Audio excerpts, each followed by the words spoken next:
Welcome back my YouTube channel. बहुत सारे ना क्वेश्चन आ बहुत लोग ऐसे पूछ रहे हैं कि आज के हिसाब से देखते हुए कि जमीन खरीद लेना चाहिए, जमीन में पैसा लगाना चाहिए, एसआईपी करना चाहिए, क्योंकि बहुत सारे फ्रॉड भी हो रहे हैं।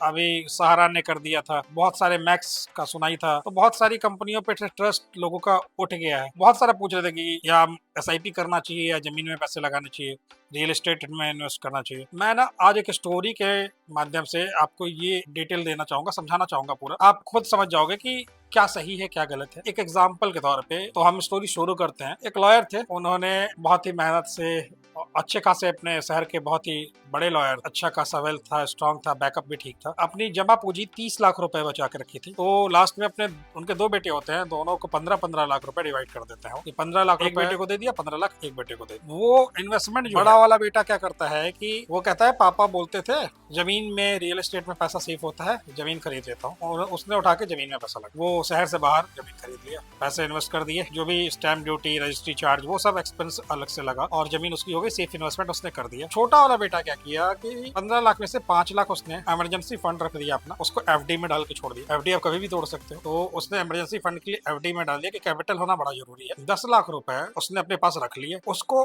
पार्ट बाई पार्ट करके एसआईपी में लगाना उसने स्टार्ट, हर महीने के हिसाब से उसने पैसा देना शुरू। अब जो जमीन खरीदा था वो जमीन खरीद के निश्चिंत आराम से कि भाई लॉन्ग टाइम इन्वेस्टमेंट है उसकी, तो और लॉन्ग टाइम तो एसआईपी भी है। अब दोनों का ग्रोथ किसका ज्यादा हो, समझने वाली बात है। 15 लाख की जो प्रॉपर्टी लिया था, रियल एस्टेट में जो पैसा लगाया था, मान लीजिए मानक रूरल क्षेत्र में लिया था, तो रूरल क्षेत्र में अगर डेवलप हो गया तब तो ठीक है, वो 8-10% का, 12% का, 8 से 12% का रिटर्न दे देगा। मगर 5 साल में उतना डेवलप तो होने वाला है नहीं, तो 5 ईयर में मानक 10% मान लो तो 9 लाख प्रॉफिट, मतलब एरिया रूरल है, 4 से 6% आ रहा है, तो फिर टोटल 4 लाख का प्रॉफिट बनेगा। मतलब जो 15 लाख की प्रॉपर्टी थी वो 19 लाख की हो जाएगी। रही बात एसआईपी वाले की, एसआईपी वाले का 12% का भी रिटर्न आता है, मान लेते हैं कि 14% का सीजीआर जाएगा, तो शॉर्ट टाइम में 17 लाख समथिंग बनेगा, 17.6 लाख। 14% का जाता है तो वो 19,03,000 बन। 14% का अगर रिटर्न उससे मिलता है, मार्केट अच्छी रहती है, क्योंकि मार्केट ऊपर नीचे करता रहता है, उतार चढ़ाव चलता रहता है, और मार्केट जब नीचे जाता है तो हमें एनएवी ज्यादा अलॉट होती है, मगर मार्केट नीचे जाएगा तो एनएवी ज्यादा, ऊपर जाएगा तो एनएवी कम। मगर वो एक रेगुलर बेस पे हो रहा है, और वो 10 लाख रुपए जो है ना, उसी में से वो एसआईपी चलाता जा रहा है, और 5 लाख को उसने एफडी में डाल दिया, तो एफडी का भी 6% रिटर्न उसको मिल रहा है। उस समय तो और ज्यादा था, आज के हिसाब से 6%, उस समय तो करीब मुझे लगता है कि अच्छा खासा रिटर्न था। स्क्रीन पे आपको दिख रहा होगा, जो आज से 20 साल पहले का रिटर्न था। धीरे धीरे रिटर्न कम किया है बैंक ने, नहीं तो पहले रिटर्न एफडी में भी अच्छा खासा मिलता था। उस रिटर्न का जो इंटरेस्ट है, पहले तो उसने अपने पैसे से 1 साल भरा, इंटरेस्ट को भी, जो इंटरेस्ट का आ रहा है उसका भी पार्ट अगले साल से वो डालने लगा। उसकी मानक एसआईपी 6,666 रुपए की हर महीने जाने लगा। उसका 5 लाख भी पड़ा है, और 10 लाख जो था उसका पार्ट में वो पैसा डाल रहा है, उसके पास पैसा पड़ा ही है, वो चल रहा है, चल रहा है, चल रहा है। एडवांटेज क्या है दोनों में, जो बंदा जमीन लिया था, जमीन लेने वाला बंदा जो है, उसका जब 10 साल के बाद देखते हैं ना, आफ्टर 10 ईयर, अगर ठीक ठाक उसका जमीन रिटर्न दे रहा है 10 साल में, तो उसके प्रॉपर्टी का जो होगा वो करीब 10 ईयर में 20 लाख होगा। 15 साल में देखा जाए तो करीब 62 लाख तक पहुंचेगा, अगर वो 10% का रिटर्न देता है तो। मगर एसआईपी वाले का जो सीन है, वो 10 ईयर में 31 लाख हो जाएगा, 15 ईयर में करीब 55 लाख हो जाएगा। यहाँ पे एसआईपी वाला आपको कमजोर लग रहा होगा, मगर वही 14% दिया तो 10 ईयर में 37 लाख हो जाएगा, और 15 ईयर में 71 लाख हो जाएगा। और 12% तो मिनिमम होता है, उससे तो ऊपर ही देते हैं। फंड्स बहुत सारे हैं जो आपको देखेंगे, मैं लगा दे रहा हूँ कुछ फंड एग्जाम्पल के लिए,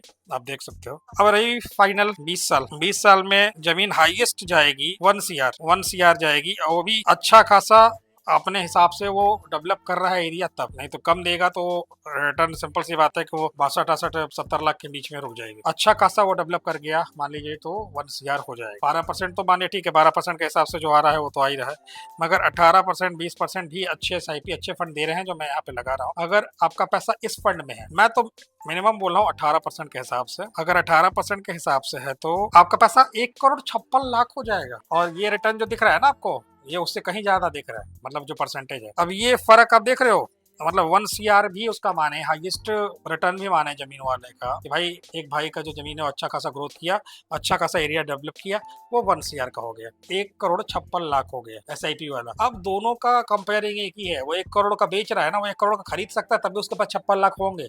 ये चीज है। अब आप समझ गए होंगे कि एसआईपी बेस्ट है कि रियल एस्टेट जमीन बेस्ट है। हाँ, आपके पास पूरा पैसा पड़ा है, को नीड है यहाँ मुझे घर लेना है या इन्वेस्टमेंट करके मुझे फ्यूचर में बनाना है कुछ, तो आप जमीन खरीदो। अगर आपको सेल करने के लिए करना है तो सिंपल सी बात है, आप SIP भी करके छोटे छोटे किस्तों में, देखिए उसके पास 10 लाख बरकरार भी रहा, धीरे धीरे गया ना, वो पार्ट बाई पार्ट में गया, उसने 5 लाख से इंटरेस्ट भी कमाए, 5 लाख उसका खड़ा भी रहा, 5 लाख इमरजेंसी फंड उसका टूटा ही नहीं कभी, उसने 10 लाख से ही इन्वेस्टमेंट की और उसके इंटरेस्ट इन्वेस्टमेंट की, जो 5 लाख का इंटरेस्ट आ रहा था उसके बैकअप में भी था। अगर मान लेते हैं कि बड़े बेटे के साथ कभी कोई इमरजेंसी आ जाती, कोई प्रॉब्लम आ जाती, तो उसके पास जो कोई बैकअप नहीं रखा, कोई इमरजेंसी आ जाती है अचानक से, तो उसे बेचना पड़ता, और बेचने पे उसकी वैल्यू और गिर जाती। अभी आपको कोई जान जाए आपकी जमीन कितनी भी कॉस्टली है, मान लीजिए मेरी जमीन की वैल्यू 1 करोड़ रुपए है, मगर मेरी नीड पड़ जाए या मैं किसी प्रॉब्लम में फंस जाऊं, मैं तत्काल बेचने निकलूंगा तो पहली बात तो तुरंत बिकेगा नहीं, और बिकेगा भी तो लोग बोलेंगे कि भाई सामने वाले की गरज है ना, तो वो वैल्यू गिर जाती है, हाइक नहीं बन पाएगी।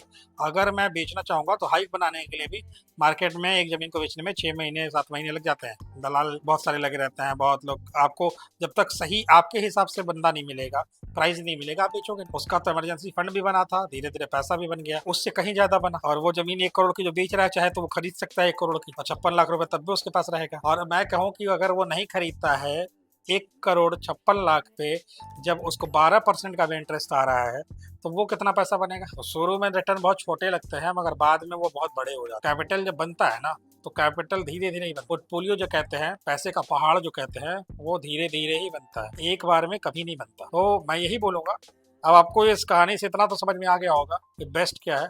और अगर आपके पास बल्क का पैसा नहीं है और आपकी नीड नहीं है, तो आप थोड़ा थोड़ा करके अपना एक अच्छा पोर्टफोलियो, एक अच्छा बना सकते हैं। घर है मान लीजिए, तो अगर नीड नहीं है तो आप पैसा इन्वेस्टमेंट करो, उस पैसे से फिर जो पैसा बनेगा ना, बाद लोग बोलते हैं इन्फ्लेशन भी तो 6% से बढ़ रहा है। भाई इन्फ्लेशन 6% से बढ़ रहा है, मगर तुम्हारा पैसा 18%, 20%, 22% से बढ़ रहा है, अगर अच्छा फंड है तो। मैंने जो फंड आपको दिखाए हैं उसमें आपको दिख रहा होगा कि क्या रिटर्न दे रहा है। और स्विफ्ट सही, स्विफ्ट भी तो कर सकते हैं ना, स्विफ्ट कर लीजिए। अगर वो फंड कम दे रहा है तो वहां से स्विच कर जाइए ना, निकल जाइए, वहां चले जाइए ना जहाँ पे है। यहाँ पे क्लियर हो गया होगा कि बेस्ट क्या है, बढ़िया क्या है। आगे हम फिर नेक्स्ट टॉपिक पे, नए वीडियो पे आएंगे। चलिए, धन्यवाद, बाय बाय।